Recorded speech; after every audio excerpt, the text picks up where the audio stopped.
Nabawi han Fighting Carabao san kinapundan ang kampyonato ha basketball category han Eastern Summer Basketball and Volleyball League Season 6.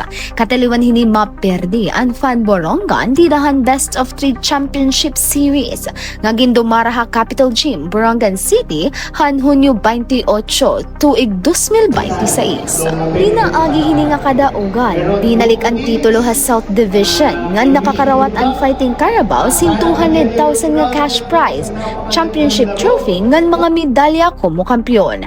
Samtang nag-first runner-up naman ang Fan Borongan ngan nakakarawatin 100,000 nga cash prize, runner-up trophy ngan mga medalya. Naging dikit ngan makuri ang laban, handuha nga grupo tigang hasyahan nga quarter tugtog ka final round.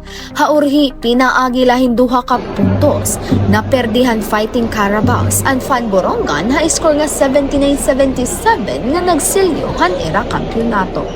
Tapos hanuyas, iginhatag ihapon ang mga individual awards. Ingnaran como Best Point Guard hira Jerwin Ricote Hangiwan, ngan Christian Cavedes han kinapundan, nga naamog ihapon hiya ang ginkilala nga Most Valuable Player.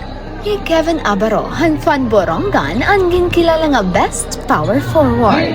Samtang Hilan Skill naman oras ang ginkilala nga Best Small Forward. Ngan Best Center naman Ray Anthony Bardelian han kinapundan.